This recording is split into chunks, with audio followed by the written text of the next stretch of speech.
Let's bring in Chris Conway, who joins us from the Australian Stock Report, who's live from our Melbourne studio. Chris, good to see you there today. Now, we're sort of managing to make our way back above that 5,700 mark, although we're still towards the bottom end of that recent trading range that we've been in for so many weeks now. It does seem like the market is willing to reward, though, those buyers at the bottom end of that range. Good afternoon, Leanne. Yes, look, we spoke about this last week. Every time the market has been down to that sort of sub 5,700 level, down to about 5,630 in recent times, it has provided those with a bit of fortitude the opportunity to be a buyer down there. And it seems just recently the market is doing that again as well. So we had that bounce from that region yesterday. We are struggling to break higher today, but again, if you're willing to buy down there, it can provide opportunities. Do you think some of the risks, and of course we've been obviously talking a lot about the North Korean tensions, and that's really dominated the market's moves this week certainly. Do you think a lot of the risks to that end are overblown? I think they certainly can be, Leanne. I think the tendency for all of us who are involved in markets, whether it be analysts or journalists, tend to pivot to the big headlines and blame everything on that. So when Wall Street was down, or the Dow was down more than 200 points a couple of nights ago, it was obviously all about North Korean tensions and the ability or not of Donald Trump to get some tax reform through. But someone who's actually gone and had a look at the data, Bert from LPL Financial, he's analysed the numbers or the major events since World War II and found that stocks are down generally on the day of these events, circa 4%. But in the 1, 3, 6 and 12-month timeframes after that, stocks have actually performed pretty well, going up around 60% of the time on those occasions. So, if there is an escalation or if there is the firing of a missile or there is direct conflict, whilst markets will take a short-term hit, the history of an analysis of these events suggests that it's not likely to be a long-term impact. So, like I said, we juxtapose that against the tendency for all of us to point to something and say that's the only reason why a market is moving. Martin, just your thought around that, and I suppose how you position your portfolios with perhaps safe haven assets in the event that we do get these escalation of tensions. Yeah, look, it's a really difficult thing to hedge against, Leanne. I mean, Chris is right. The markets tend to sort of panic and sell off, and there's this sort of flight to quality. I mean, I think it makes sense in the current environment to have a quality bias in your portfolio because the world's a very uncertain place. But really the only effective way to hedge, we think, is gold. So we're saying, look, in a rising geopolitical risk environment, and that's just not Korea, that's, potential for trade disruptions down the road, between China and the US, that you want to have, gold in your portfolio because, if there is tensions escalating, then you'll see the price of gold appreciate. You also see the US dollar appreciate because that's obviously the safe place to go. So a rising US dollar, a rising gold price is fantastic for our gold miners. So, we'd have 4 or 5% of our portfolio in gold just for that hedging purpose. Chris, are you guys holding gold? We have Saracen Minerals in our portfolio. So, yeah, that's the only gold exposure that we have, but I don't disagree with the point made. All right, let's talk a bit more about some of the moves there today. And Sigma Pharma, I mean, it's one of the better movers there at the moment. Just a thought from you. I'm just having a look at the moment. Yeah, it's sort of still in the top movers. They're up about 3.8%. Just your thought on Sigma today, because of course, Chris, they did come out with this news, posting this 17% lift in those half-year profits. They're just under $28 million. What did you make of the announcement from Sigma? Yeah, so I thought it was good, and obviously the market has reacted well. They've also reiterated that they'll meet their previously suggested guidance. And the other big thing today was, of course, the MPS Australia acquisition. I remember covering Sigma many years ago, and it was when they were embarking upon this plan to expand their footprint in terms of stores. I think they were about 450 at that stage. They've upped that to 700, so they have a really strong footprint. The acquisition, MPS Australia, as I was saying, they're the biggest supplier of medical management services to the aged care industry here in Australia. So obviously a large and growing proportion of our market. So it's a sensible acquisition. It's a good acquisition. It allows them to continue to control manufacture, wholesale, and then distribution throughout the supply chain. So the only caveat with this one, of course, was that back in May they took a really big hit on the back of a supply spat with My Chemist Warehouse, and that's why the stock fell from around $1.30 down into 90 cents. But I think that's all behind the company now. They have reset their expectations and guidance lower. And I think aside from that issue that I just spoke about, that supply spat, they've done everything that they suggested that they were going to do, and that's going back, an extended period now, like I said, around 2 years from when I remember covering the stock. So, yeah, I like this one, and I think there's probably further upside in it. Yeah, okay, so they back down in sort of valuation territory given that hit that you mentioned. I mean, we often talk about some of these healthcare stocks being pretty expensive. Looking here, and correct me if I'm wrong, a PE of about 16 times or so. What does the valuation look like in that respect? Yeah, so the valuation looks okay to me. And again, it's about fulfilling those plans that they'd set out to achieve.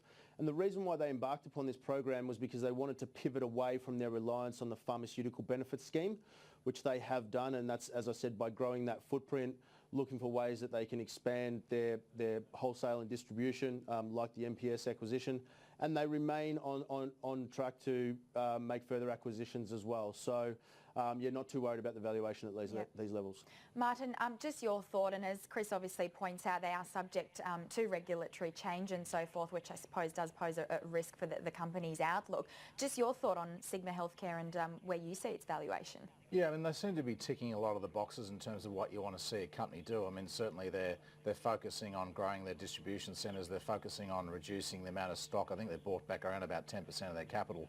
So the issue is just, look, as Chris mentioned, that top line growth that they lost a lot of momentum last year with that spat, and so earnings were down, revenue was down, EPS was down. Guidance doesn't look that sensational, but I think just sort of politically they're in the crosshairs. I mean, they're not alone. I mean, the hospital system's probably in the crosshairs as well, from either the medical insurers or the government themselves, just looking to reduce the cost of healthcare in this country. So, Sigma's probably a little bit at risk from a political perspective, but certainly the company seems to be doing all the right things from moving forward. It's just, if you look at that result, it looked pretty average. Mm. Okay, let's move on and talk about one of the ones that's sort of on the rise today, AGL Energy. This one very much floating in the news yesterday, Chris, with respect to that Liddell power station due to shut down in 2022, and obviously the pressure there from the Turnbull government. Just your thought, I think it's at a 3-week high at the moment for those AGL shares. How do you see this sort of playing out for AGL with respect to an outcome, a resolution? Obviously a hot button issue at the moment. It certainly is, Leanne. We're all concerned about energy prices here in Australia and the rising prices that we as consumers have to pay. With respect to this issue surrounding Liddell and the coal power plant there, it looks like this is a situation where AGL can't lose. So if the government doesn't force them to sell it, then that production, that capacity goes offline, and energy prices essentially will rise. And AGL being able to sell their excess capacity back into the wholesale grid, they'll benefit from that. If they are forced to sell it, well, they're going to sell an asset that they were otherwise going to shut down, and they're going to get a good price for it. So it seems that they have had the fortuitous position around a hot button issue where they've got an asset that, regardless of what happens with it, they stand to benefit. So I think that's why we're seeing a nice pop in the share price today. I had been waiting for a while to buy this one again. I was fortunate enough to buy it late last year when it was around $20. I certainly didn't ride it all the way up to the circa 28 high that it got to. And then it rolled over, and there was some, maybe the results that they put out weren't received that well. But it seems we've had a nice bounce recently at the bottom of a range. And I think this provides an opportunity for anyone out there who's been looking to get back in like I have. Yeah, so you've been adding to your portfolio with AGL? Sorry, Leanne, I just missed that. Yeah, just said you've been adding to your portfolio there, just to convert, with AGL in respect of your comments. Yeah, exactly right. Yeah, we actually added it this morning. Yeah, right. Okay, so it's sitting at about $24.35 at the moment. Martin, your thought? Chris saying, they're standing to sort of benefit either way here. Would you agree? And what's your view on AGL? Yeah, they seem to be in a no-lose situation around Liddell. I mean, obviously the thing's ancient and kind of falling apart, needs a fair amount of capital spent on it to keep it online, and hence the decommissioning. But obviously Australia's in a pretty horrible situation in terms of the power situation, and even one politician quite colourfully was talking about people dying this summer because they can't afford the electricity to keep the air conditioning on. So it's becoming a very emotive situation. I mean, to Chris's point, AGL from a valuation perspective, it's come back into range, and I think if people are looking for fully franked dividends and they're looking for an alternative to the banks and Telstra, then something like AGL is starting to make a bit more sense. It has come, $4 or $5 off its high, and it's starting to look reasonably good value. So it's probably in hold territory. But I think if you're looking for some dividend income going forward from a new sector, then AGL looks the goods. All right, well, AGL up 2.7% there today, as we mentioned, $24.35 at the moment. One that we continue to talk about is CBA, sort of around these levels in the $74 mark, Chris, and I know we did talk about it yesterday. You guys are holding it. And look, there's obviously been a big drop in shares. I think they're down about 11% or so this quarter since the fallout of the AUSTRAC allegations, really unwinding that premium there relative to its peers. Have you been adding to CBA at all? Yeah, so Leanne, last week when I was on the show this time last week was when I had actually added it. Obviously it's down a little bit more since then, but look, I've got a very wide stop on this one. I'm prepared to give it a fairly wide berth. There might be some further bad news to come out of the current news cycle, but as it gets down towards sort of that $70 price handle, the dividend yield is such that I think it's circa 6% or maybe even more, such that there's going to be some money come into it. I don't think there's any two ways about that. And then further, as we go further out in time, the stink of some of the issues that are surrounding CBA will start to waft away, and it might entice some more buyers back into it as well. So yes, I am a buyer through this period now. I don't mind being a buyer. And Martin, you guys, I noted yesterday, had changed your view on the financial space, turned overweight for the financials more broadly, and CBA as well. You are buying in the $74 mark? Yeah, so it's been, CBA has been the bank that we've been most underweight, if you like. We've always had a more positive view on a rotation between, NAB, ANZ and Westpac. Right now we favour NAB and Westpac. We've got buyers on both of those. But I think CBA is the one that everyone's been watching, and obviously this whole AUSTRAC and APRA investigation has just put the stock into the buy territory, or the at least accumulate territory. So I think maybe the AUSTRAC thing's is the company's new Coke. It's a misstep, and the market doesn't like missteps, and so it's being retreated. If you look at charts, I'm not a massive fan of charts, but 70 to $72, it rarely gets below that, because as Chris said, that dividend yield starts to go into the sixes, which grosses up to 9. You throw into a 3 or 4% credit growth going forward, and you've got a 10% plus return. Cash is at 1.5. So yes, CBA's had a misstep with this whole AUSTRAC APRA thing, but I think it's a shorter term issue, and longer term the stock will probably recover. So I think you should be adding it.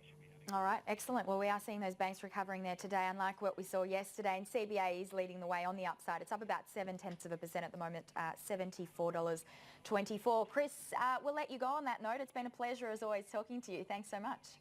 Thanks, Leanne. Thanks, Martin. Cheers. That was Chris Conway there joining us from the Australian Stock Report.